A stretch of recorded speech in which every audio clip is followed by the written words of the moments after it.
ایسا نہیں ہے کہ کوئی جو ہے اسے دولت کی بدہضمی ہو رہی ہو اور کوئی وہ ہے کہ جو بھوکا مر رہا ہو، ایسا نہیں ہے۔ دیکھو ہمارے ہاں انسانی شرافت، انسانی عزت، انسانی پریسٹیج اور انسان کی حقوق بہتر سے بہتر شکل میں موجود ہیں، حریت ہے، آزادی اظہار رائے ہے، سب کچھ ہے۔ یہ کام اگر وہ امت کرے تو اس سے زیادہ خوش نصیب کوئی نہیں۔ پھر دنیا میں اس کو غلبہ ہوگا، دنیا کے خلافت اس کو دی جائے گی، دنیا کی امامت اس کو دی جائے گی، دنیا کی قیادت اس کو دی جائے گی۔ جیسے کبھی اقبال نے کہا تھا کہ سبق پھر پڑھ شجاعت کا، عدالت کا، صداقت کا، لیا جائے گا تجھ سے کام دنیا کی امامت کا۔ لیکن پھر وہی سبق پڑھنا پڑے گا جو صحابہ کرام نے پڑھا تھا۔ جب صحابہ کرام نے وہ سبق پڑھا تھا تو دنیا کی امامت اللہ نے ان کو عطا کی تھی کہ نہیں کی تھی؟ اگر تو اس کے مطابق عمل ہے تو ان سے زیادہ اللہ کو محبوب کوئی نہیں، اور اگر طرز عمل برعکس ہو جائے، کہیں کچھ اور کریں کچھ اور، کہیں یہ کہ قرآن پر ہمارا ایمان ہے اور اس کے قانون کو نافذ نہ کریں، کہیں یہ کہ ہماری تو محبوب ترین شخصیت محمد ہیں اور ان کی سنت کے اوپر عمل نہ کریں صلی اللہ علیہ وسلم، قرآن نے جس شے کو حرام کیا ہے اس پر اس کا استعمال کر رہے ہوں۔ اگر طرز عمل یہ ہو اور یہ طرز عمل اس حد کو پہنچ جائے کہ دنیا تانے دے یہ مسلمان، کہاں اسلام دنیا میں ہمیں دکھاؤ، کہاں اسلام؟ یہ مسلمان کیا اسلام پر کاربند ہیں؟ جارج برنارڈ شاہ نے کہا تھا کہ میں جب قرآن پڑھتا ہوں تو محسوس کرتا ہوں اس سے بہتر کتاب کوئی ممکن نہیں، لیکن جب مسلمانوں کو دیکھتا ہوں تو محسوس کرتا ہوں ان سے زیادہ ذلیل قوم دنیا میں کوئی نہیں۔ یہ کنٹراسٹ ہے جو ہم اپنے وجود سے پیش کر رہے ہیں۔ کیا اس کی وجہ سے لوگ اسلام کی طرف راغب ہوں گے یا اسلام سے متنفر ہوں گے؟ کیا ہمارا منہ ہوتا ہے ہم باہر جاتے ہیں؟ اسی لیے ہم تو تبلیغ، میں تو کم سے کم وہاں جا کر جو مسلمان کھوئی ہوئی بھیڑیں ہیں امت محمد صلی اللہ علیہ وسلم کی، انہی کو ریکلیم کرنے کی کوشش کرتا ہوں، جیسے کہ حضرت مسیح نے کہا تھا میں تو بنی اسرائیل کے گھرانے کی کھوئی ہوئی بھیڑوں کی تلاش میں آیا ہوں۔ میرا منہ نہیں ہے کہ میں وہاں کسی امریکن سے بات کروں، وہ یہ کہے گا تم اپنا گھر تو سنوارو، فزیشین ہیل تھائی سیلف۔ تم ایک چھوٹا سا ملک نہیں چلا سکتے، تم نے اس کا بیڑا غرق کر کے رکھ دیا ہے، تم نے اسے کورٹ آف وارڈ بنوا دیا ہے آئی ایم ایف کا۔ ہاں یہاں تو گھڑی گھڑی جو ہے قرقمین آتے ہیں آئی ایم ایف کے اور ورلڈ بینک کے قرقی کرنے کے لیے، ہر روز ایک نئی قرقی ہو رہی ہے، ہر روز جو ہے آج پھر گاڑیوں کا کرایہ بڑھ رہا ہے، بجلی کا کرایہ قرقی ہو رہی ہے۔ عوام کے اندر جو بھی رہا رہ گیا اسے بھی چوسنے کا اور کشید کرنے کے لیے ایک حکومت کو گرا دو، وہ تو بدنام کر دی گئی، دوسری حکومت لے آؤ اس کے ہاتھوں کچھ کام کروا لو، وہ بدنام ہو جائیں گے تو ان کو بھی ہٹا دینا۔ ان کا کیا کھیل ہے؟ یہ کھیل کھیلتے رہیں گے اور اس میں یہ ہے کہ اپنی قرقیاں کرتے چلے جاؤ۔ یہ حال اب کیا میرا منہ ہے کہ میں جا کر وہاں بات کروں؟ تم اپنے گھر کو دیکھو، تم اپنے ملک کو دیکھو، ایک وہ ہے جنہیں تصویر بنا آتی ہے، ایک تم ہو کہ لیا اپنی بھی صورت کو بگاڑ۔ ایک ہی ساتھ تم آزاد ہوئے تھے، ہندو بھی تھے کہ نہیں تھے؟ انہوں نے اس ملک کو بنایا ہے، اپنی معیشت کو، اپنی اکانومی کو اپنی بنیادوں پر، اپنے پاؤں پر، اپنے پیروں پر کھڑا کیا ہے۔ آج جو ہے وہ ایک منی سپر پاور بن چکا ہے، اور وہ کہ ڈرتا تھا پاکستان دو طرف سے ہمیں جو ہے قابو میں کر لے گا۔ پہلے تقریباً 20 برس جو ہیں ہندوستان کے، بھارت کے کانپتے ہوئے گزرے ہیں پاکستان سے، اب 30 برس سے جو صورتحال ہے وہ آپ کو معلوم ہے۔ تو صورت یہ ہے کہ جب کوئی قوم جو امت مسلمہ ہو یہ طرز عمل اختیار کرتی ہے تو عذاب اس پر آتا ہے۔ بڑی کڑوی بات ہے، آج عذاب کفار پر نہیں آ رہا، وہ تو اللہ تعالیٰ ان سے آخرت میں نبٹ لے گا، اور آخرت تو ہے ہمیشہ کی، بڑا سو عذاب تو وہیں کا ہے۔ وَلَعَذَابُ الْآخِرَةِ أَكْبَرُ لَوْ كَانُوا يَعْلَمُونَ۔ دنیا میں کفار پر عذاب آتا تھا جب کوئی رسول بھیج دیا جائے، اب رسول آئے گا نہیں، ایک ایکسیپشن ہے وہ بعد میں بتاؤں گا، لیکن اب دنیا میں جو عذاب آتا ہے وہ مسلمان امت پر آتا ہے۔ اب اس کو چونکہ بات بہت کڑوی ہے، تھوڑا سا میں اس کے اندر آپ کے لیے سمجھنا، حلق سے اتارنا اس کڑوی گولی کا آسان کر دوں۔ دیکھیے ہم سے پہلے بھی ایک امت مسلمہ تھی کہ نہیں؟ ہماری عمر جو ہے امت مسلمہ کی حیثیت سے ابھی 1400 برس ہوئی ہے، 1417 سن ہجری چل رہا ہے نا۔ اس میں آپ اور حضور کی بعثت 12 برس اور، تو 1430 برس سمجھیے، اس لیے کہ اس وقت جب سے کہ وحی کا آغاز ہوا ہے۔ یہ ہماری کل تاریخ ہے، ابھی 1450 برس نہیں ہوئی۔ ہم سے پہلی جو امت تھی 2000 برس تک اسی مقام پر فائز رہی۔ وہ کون تھے؟ بنی اسرائیل۔ وہ موسیٰ کے امتی تھے، ہم محمد کے امتی ہیں علی نبینا و علیہ الصلوۃ والسلام۔ انہیں تورات دی گئی تھی، ہمیں قرآن دیا گیا ہے۔ نبی ہونے کے اعتبار سے افضل ترین نبی، رسول ہونے کے اعتبار سے اکمل ترین رسول، کتاب ہدایت ہونے کے اعتبار سے جامع ترین کتاب، نوع انسان را پیام آخری حامل او رحمت للعالمین۔ یہ اپنی جگہ تقابل ہے، لیکن ایک اور اعتبار سے دیکھیے، عمر اس کی طویل تھی 2000 برس، ہماری ابھی 1400 برس ہوئی۔ اور دوسری بات، اس امت میں 1400 برس تک کوئی وقت ایسا نہیں گزرا کہ کوئی نبی موجود نہ ہو۔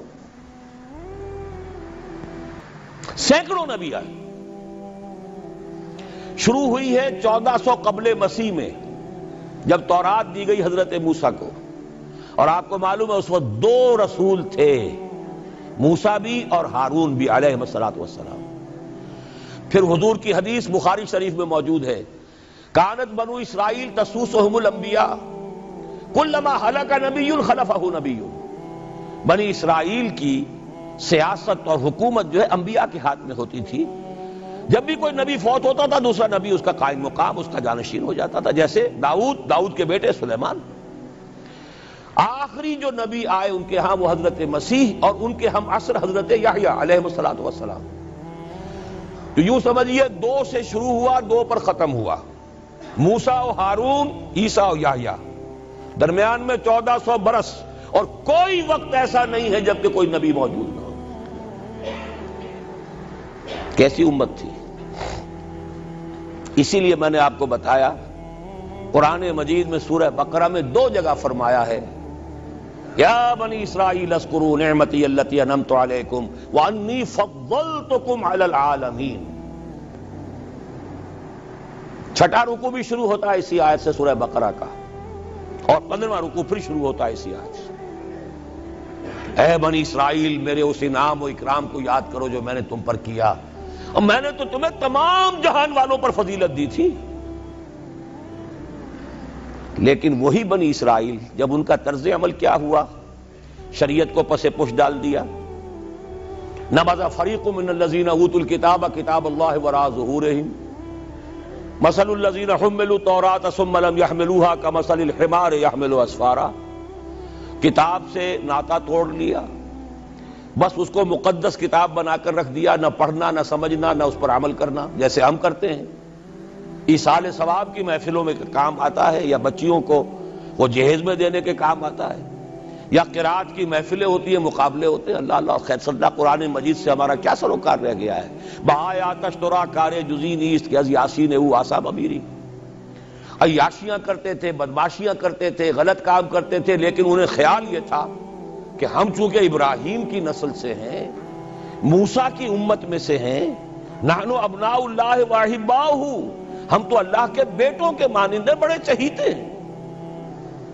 اسی پر اللہ نے فرمایا فَلِمَ يُعَذِّبُكُمْ بِذُنُوبِكُمْ بَلْ أَنْتُمْ بَشَرٌ مِّمَّنْ خَلَقَ۔ ایسے ہی تم چہیتے اور لاڈلے ہو تو اللہ تعالیٰ تمہیں عذاب کیوں دیتا رہا ہے؟ تمہیں نیبوکڈنیزر کے ہاتھوں پٹوایا 600 قبل مسیح میں، یوں سمجھیے تقریباً وسط میں آتا ہے یہ معاملہ۔ 1400 قبل مسیح میں تورات دی گئی، اور سمجھیے کہ ایک مسیحی میں حضرت مسیح آ رہی ہے 30 سن عیسوی میں، ان کے درمیان تقریباً وسط میں اشیریوں کے ہاتھوں پٹوایا اور اب بابلیوں کے ہاتھوں پٹوایا۔ بخت نصر جس کو کہتے ہیں، نیبوکڈنیزر، 6 لاکھ یہودی اس نے قتل کیے یروشلم میں، 6 لاکھ کو قیدی بنا کر لے گیا، ہیکل سلیمانی گرا دیا گیا جو کہ ان کا کعبے کے درجے میں تھا، اور یہ کہ کوئی ایک متنفس نہیں بچا یروشلم میں، کوئی 2 اینٹیں سلامت نہیں رہی۔ انہیں لے گیا بیبیلونیا میں، کیپٹیوٹی، پیریڈ آف کیپٹیوٹی۔ وہاں سے واپس آئے، توبہ کی انہوں نے، حضرت عزیر علیہ السلام کی دعوت توبہ جو ہے، توبہ کی منادی کے نتیجے میں، تو پھر اللہ نے انہیں ایک موقع اور دیا، اور ان کی ایک بڑی عظیم سلطنت قائم ہوئی، مکابی سلطنت، اور پھر ٹیمپل جو ہے دوبارہ بنا. یہ جو سیکنڈ ٹیمپل کہلاتا ہے، دوسری تعمیر جو ہوئی ہیکل سلیمانی کی، اس کو بھی پھر دوبارہ جب ان کے ہاں وہی لچھن آئے، میں تجھ کو بتاتا ہوں تقدیر امم کیا ہے، شمشیر و ثنا اول، طاؤس و رباب آخر. جب وہی لچھن ہو گئے پھر عذاب کے کوڑے پڑے، پہلے گریکس کے ذریعے، یونانیوں کے ذریعے، پھر رومنز کے ذریعے، اور سن 70 عیسوی میں وہ دوسرا ہیکل سلیمانی بھی مسمار کر دیا گیا اور انہیں فلسطین سے نکالا دے دیا گیا. نکل جاؤ یہاں سے. تقریباً یوں سمجھئے کہ 1917 تک، سن 70 سے 1917 تک کتنے ہو گئے؟ 1850 برس ہو گئے تقریباً. 1850 برس یہ لوگ پھر فلسطین میں داخل نہیں ہو سکے، اور وہ ہیکل سلیمانی آج تک بھی پڑا ہوا ہے منہدم، سوائے اس کی ایک دیوار کے جسے یہ ویلنگ وال کہتے ہیں. وہاں جاتے ہیں، رو دھو کر آ جاتے ہیں. اب تو خیر ان کا قبضہ ہے، جانا آنے کا سوال نہیں رہا، ورنہ 1967 سے پہلے بھی اجازت لے کر جاتے تھے، ماتم کر کے آ جاتے تھے. اس لیے کہ یروشلم جو ہے اس پر قبضہ تو ان کا ہو گیا تھا، لیکن مشرقی علاقہ ہے وہ، اور اس پر ابھی عربوں کا زیادہ تسلط تھا. اب وہ ختم ہو رہا ہے. معلوم ہوا کہ وہی قوم جو ہے، جو چہیتی بھی تھی، لاڈلی بھی تھی، خیر الامم تھی، انی فضلتکم علی العالمین کا مصداق تھی، جس پر انعامات تھے، اکرام تھا، جنہیں حضرت داؤد اور سلیمان کی سی حکومتیں دی گئیں، ان سب کا معاملہ کیا ہوا؟ غلط عمل کی وجہ سے، برعکس رویے کی وجہ سے. قرآن مجید ہی میں 2 جگہ ہے تھوڑے سے لفظی فرق کے ساتھ، ضربت علیہم الذلۃ والمسکنۃ وباؤوا بغضب من اللہ. ان پر ذلت تھوپ دی گئی، ذلیل کر دیے گئے. 1850 برس تک، پہلے 150 برس تک کیپٹیوٹی میں رہے تھے، اب 1850 برس تک جسے یہ ڈائسپورا کہتے ہیں اس میں رہے. روتے تھے، یاد کرتے تھے اپنی فلسطین کی سرزمین کو کہ ہم وہاں سے نکالے گئے ہیں. وہ بھی حضرت عمر نے اجازت دی تھی جا کر، جبکہ یروشلم جو ہے ہینڈ اوور کیا ہے وہاں کے عیسائیوں نے، حضرت عمر کے حوالے کیا ہے رضی اللہ تعالی عنہ، تو حضرت عمر نے انہیں آ کر زیارت کرنے کی اجازت دی، ورنہ زیارت کی اجازت بھی نہیں تھی. عیسائیوں نے روکا ہوا تھا، نو جیو کوڈ انٹر جیروشلم. اور وہ جو معاہدہ کیا تھا عیسائیوں نے حضرت عمر سے، یہ ان کی طرف سے شرط تھی کہ آپ یہاں یہودیوں کو آباد ہونے کی اجازت نہیں دیں گے، لیکن کم اینڈ وزٹ، آئیں، زیارت کریں اور جائیں، لیکن یہاں آباد نہیں ہوں گے. یہ قوم جو اونچی تھی، بڑی تھی، فضلتکم علی العالمین تھی، لیکن وہی قوم ضربت علیہم الذلۃ والمسکنۃ وباؤوا بغضب من اللہ، اللہ کے غضب کو لے کر لوٹی. یہ ہے اصل میں وہی معاملہ جو آج ہمارے ساتھ ہے. اللہ کا قانون تو غیر جانبدار ہے.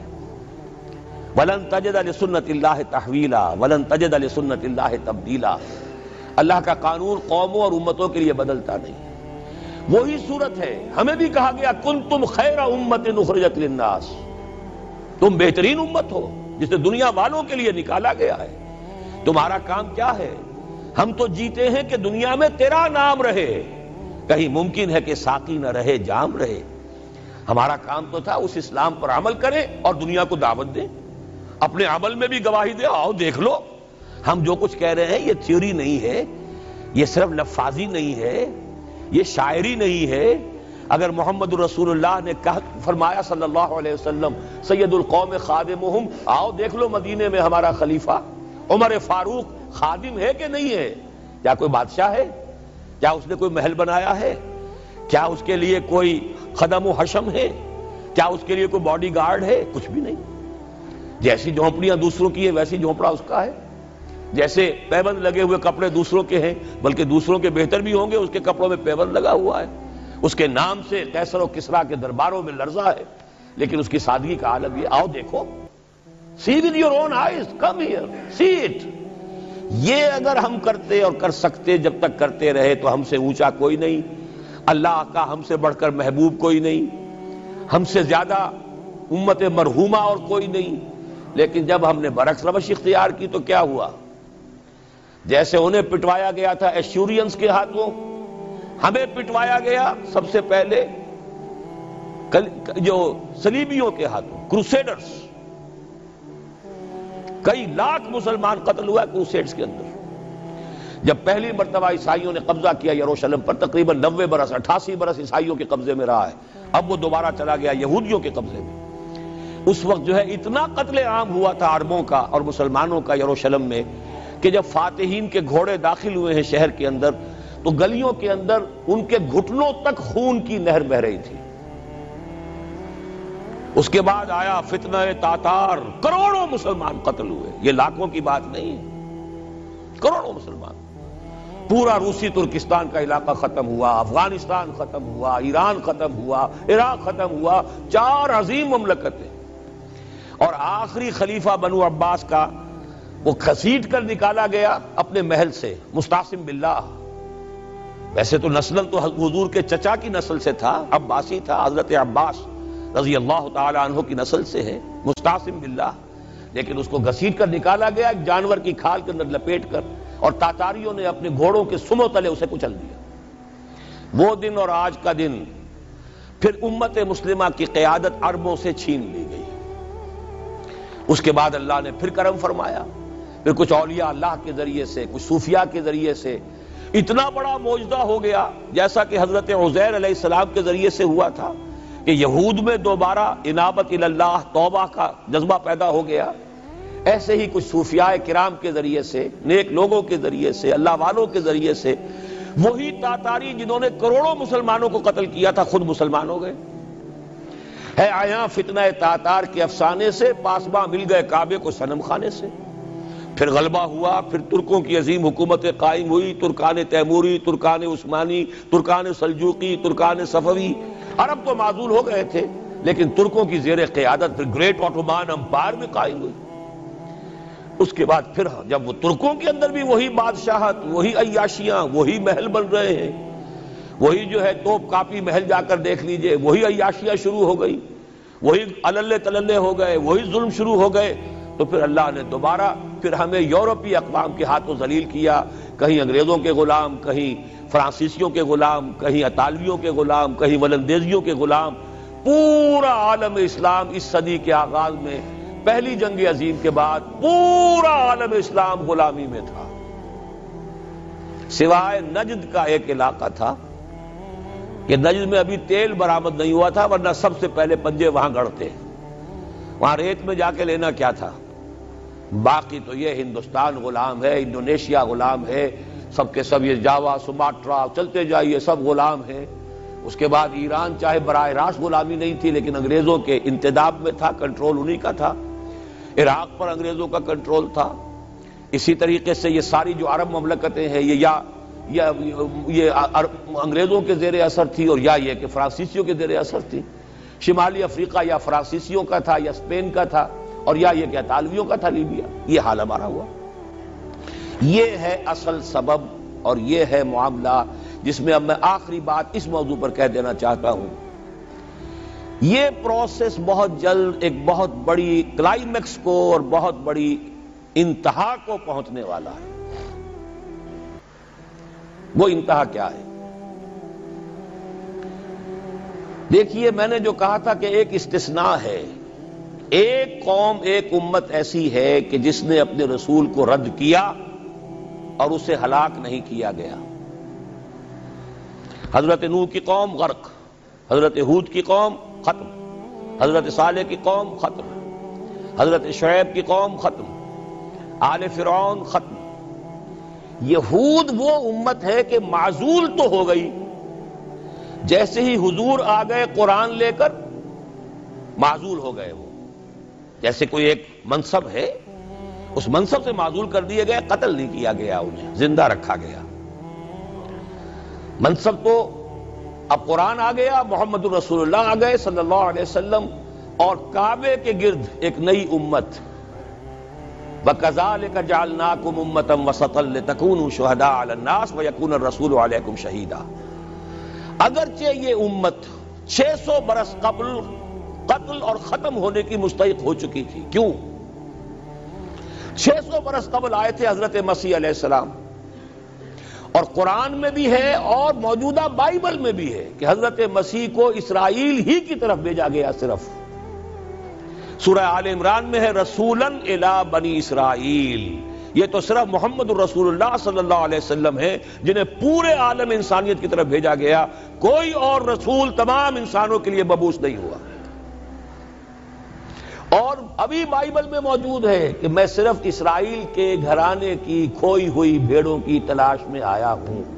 اسی لیے میں نے کہا تھا میں بھی امریکہ وغیرہ جاتا ہوں تو یہ اپنے پاکستانی ہندوستانی بھائی جو ہیں یہ کھوئی ہوئی بھیڑیں وہاں جا کر جو ہیں وہ گم ہو گئی ہیں، ان گمشدہ بھیڑوں کی تلاش میں.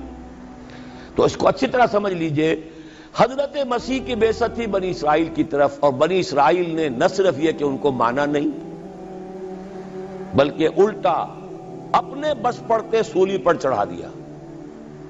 اپنے بس پڑتے، اس میرے الفاظ کو نوٹ کر لیجئے. گویا کہ یہ اب اس عذاب استیصال، آخری ہلاکت والے عذاب کے مستحق ہو گئے. لیکن یہ پوری انبیاء اور رسل کی تاریخ میں ایک استثناء ہے کہ اس میں جیسے آج کل ہم کہتے ہیں ججمنٹ ریزروڈ،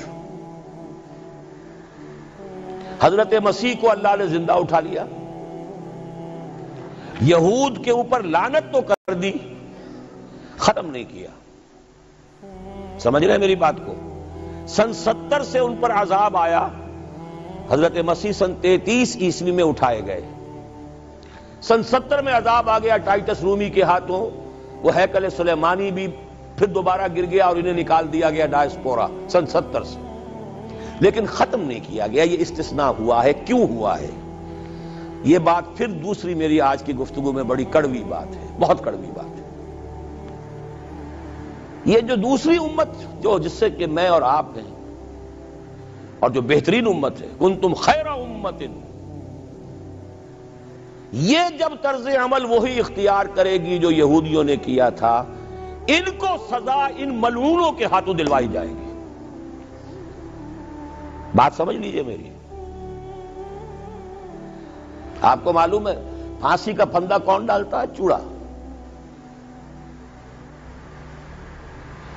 اور ہندوستان میں مجھے بتایا مولانا امین حسن اصلاحی صاحب نے، وہ مشرقی یو پی سے ان کا تعلق ہے، اعظم گڑھ سے، کہ ہمارے علاقے میں یہ رواج تھا کہ اگر کوئی راجپوت شخص کوئی بہت گھناؤنا کوئی کام کرتا تھا تو اس کو جوتے لگواتے تھے چمار کے ہاتھوں.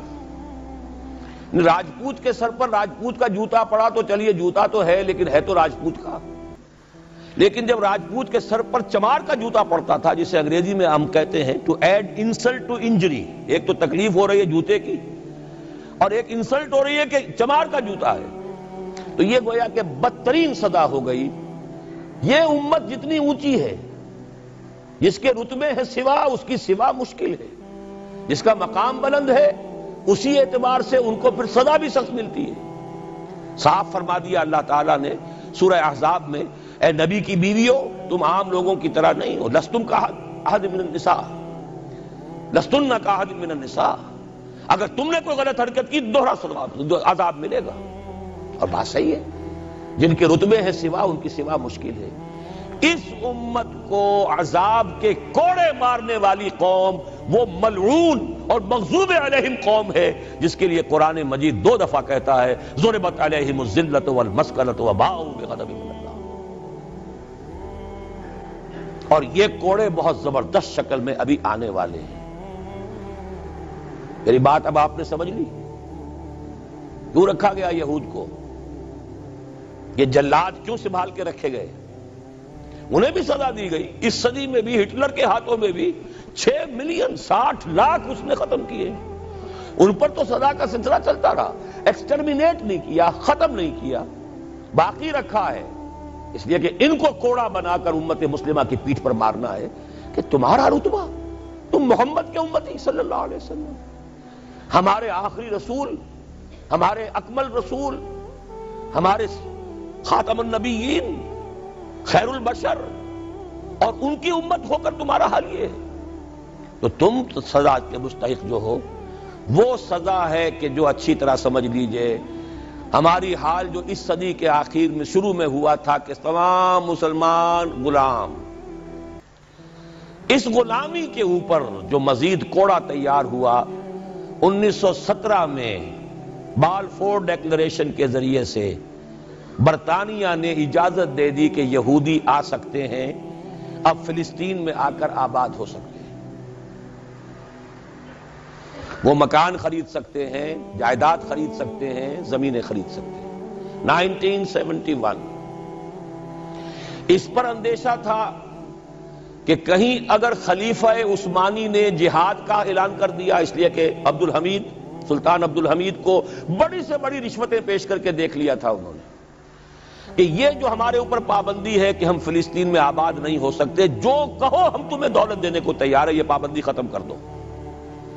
سلطان عبد الحمید ویسے جو بھی کچھ تھے چھوڑ دیجئے، لیکن یہ کہ چوس نے کہا کہ جو معاہدہ عمر نے کیا تھا رضی اللہ تعالی عنہ، میں پیچھے نہیں جاؤں گا، لہذا خلافت ختم کروا دی، اور کروائی کس کے ہاتھوں؟ ایک مسلمان کے ہاتھوں، اس لیے کہ فری میسن تھا مصطفیٰ کمال پاشا، فری میسن، یہ سب یہودیوں کے ادارے۔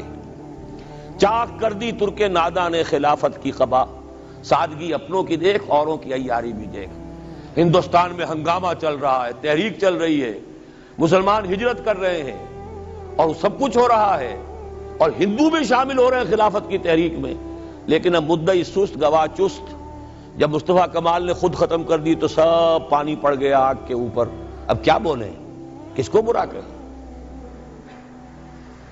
اس کے بعد 1948 میں ان کی ریاست قائم ہو گئی اسرائیل۔ کتنے برس بعد؟ ریاست تو خیر اس وقت بھی ان کی نہیں تھی جبکہ ٹائٹس نے ختم کیا ہے، وہ تو بہت پہلے کی بات تھی، تقریباً 2000 سال بعد اسرائیل۔ 1967 میں جنگ کروائی، اور یہ بالکل صدام کی طرح کا مسئلہ تھا۔ 1967 کی جنگ میں ایک سازش تھی، انہوں نے بطور مہرہ استعمال کیا جمال عبد الناصر کو، جس نے اچانک جو ہے ایلات کی بندرگاہ کو بلاک کر دیا۔ 1967 اس پر جھپٹا مارا ہے اسرائیل نے، ادھر سے سینائی لے لیا، ادھر سے گولان ہائٹس لے لیے، ادھر سے جو ہے West Bank of Jerusalem, West Bank of Jordan لے لیا۔ یہ سن 67 کی بات ہے۔ پھر عالم عرب میں ایک ملک ذرا نکلنے لگا تھا کہ شاید ایک کے پاس پیسہ بہت تھا، لیبیا کے پاس، وہ مدد کر سکتا تھا کسی مسلمان ملک کی کہ وہ ایٹم بم بنا لے۔ دو ملک ایسے تھے، ایک غیر عرب، ایک عرب۔ عراقیوں کے پاس کچھ صلاحیت معلوم ہو رہی تھی کہ کچھ دانت شاید نکل آئیں، جیسے دودھ کے دانت ہوتے ہیں تو شاید ایٹمی دانت نکل آئیں، وہ برکس ان کا نکالا ہے۔ ایک دفعہ جا کر آپ کو یاد ہوگا ہوائی جہاز گئے اور سب کا تہس نہس کر کے آ گئے، اور وہ سخت جان قوم نکلی، انہوں نے پھر کچھ بنا لیا، تو پھر وہی 100 دام، 100 دام جال، پھر وہ 100 دام جو ہے جال کی شکل بچھا کر، اور جو پھنسایا ہے تو اگلا پچھلا کھایا پیا سارا اگلوا لیا۔ نتیجہ کیا نکلا؟ جنگ خلیج کے بعد اب عالم عرب پورا کا پورا اسرائیل کے سامنے سرنگوں ہے، وہ شاہ حسن ہو یا شاہ حسین ہو، کچھ تو پہلے ہی اپنے تھے، چاہے شاہ فہد ہوں اور چاہے حسنی مبارک ہوں، اب رہ کون گیا؟ اس سے بڑی ذلت کوئی ہے؟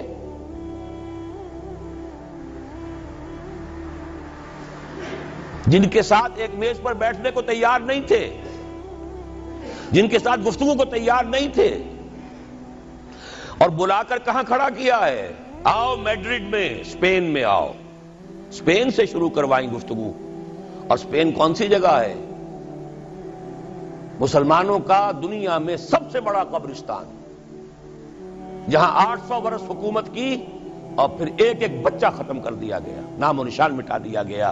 1492 میں فال آف گرینیڈا ہوا ہے، سقوط غرناطہ، اور 1992 میں ٹھیک 500 برس بعد یہ نیگوسیشن شروع ہوئی ہیں میڈرڈ کے اندر۔ اور اب جو صورتحال ہو رہی ہے، آپ اخبارات میں پڑھ رہے ہوں گے، وہ نام نہاد صلح کو توڑنے کے اوپر تلا بیٹھا ہوا اسرائیل۔ کیا ہوگا؟ ابھی میں ادھر جانا نہیں چاہتا۔ بہت بڑا ہنگامہ آ رہا ہے، بہت بڑا ہنگامہ آ رہا ہے، اور سب سے بڑا یہ عذاب کا کوڑا جو ہے یہودیوں کے ہاتھوں کس پر پڑے گا؟ عربوں پر۔ کیوں پڑے گا؟ اس لیے پڑے گا کہ اس امت مسلمہ میں عربوں کی فضیلت سب سے اونچی ہے، اصول تو وہی ہے، جن کے رتبے ہیں سوا ان کی سوا مشکل ہے۔ عرب کون ہیں؟ جن میں سے حضور تھے صلی اللہ علیہ وسلم۔ یہ رتبہ بلند ملا جس کو مل گیا، ہر مدعی کے واسطے دار و رسن کہاں۔ عرب کون ہیں؟ جن کی مادری زبان میں اللہ کا کلام ہے۔ مجھے اور آپ کو 100 پاپڑ بیلنے پڑیں گے قرآن کو سمجھنے کے لیے، ہماری بہت عظیم اکثریت تو پھر بھی نہیں سمجھ سکے گی، ترجمے پڑھ لے گی زیادہ زیادہ، اور کیا کرے گی؟ ان کی مادری زبان۔ انہوں نے جب پیٹھ دکھائی اور اس صدی میں کولونیل رول سے آزاد بظاہر ہو جانے کے باوجود کسی نے قبلہ راست کردم، کسی نے وہ قبلہ کر لیا واشنگٹن کی طرف، کسی نے کر لیا ماسکو کی طرف، تو بدترین سزا کے وہی مستحق ہیں۔ اور جان لیجئے کہ وہ ہولوکاسٹ مڈل ایسٹ میں آنے والا ہے، آرمگڈون، الملحمۃ العظمیٰ۔ میں نے یہ ساری چیزیں اپنی ایک کتاب میں لکھ دی ہیں، سابقہ اور موجودہ مسلمان امتوں کا ماضی حال اور مستقبل۔ ایک موجودہ امت مسلمہ ہے ہم، ایک سابقہ امت مسلمہ ہے معزول شدہ، وہ ہیں یہود، اب بھی موجود ہیں، امت موسیٰ ہے، صاحب تورات ہے۔ ان کا ماضی کیا ہے، حال کیا ہے، مستقبل کیا ہے؟ مستقبل میں سب سے بڑا پیچ جو پڑنے والا ہے، جیسے پتنگوں کا پیچ ہوتا ہے، ان دو امتوں کا ہے۔ مڈل ایسٹ سب سے بڑی جنگ، تاریخ انسانی کی عظیم ترین جنگ کا میدان بنے گا، جس کو حضور نے نام دیا الملحمۃ العظمیٰ، عظیم ترین جنگ۔ احادیث موجود ہے میری اس کتاب کے اندر، حوالوں کے ساتھ ہے، ٹیکسٹ کے ساتھ ہے۔ ویل للعرب من شر قد اقترب، ہلاکت اور بربادی ہے عرب کے لیے اس شر سے جو قریب آ چکا ہے۔ لیکن اب یہ بات تو پھر میرے اور آپ کے لیے ذرا دور کی ہو گئی۔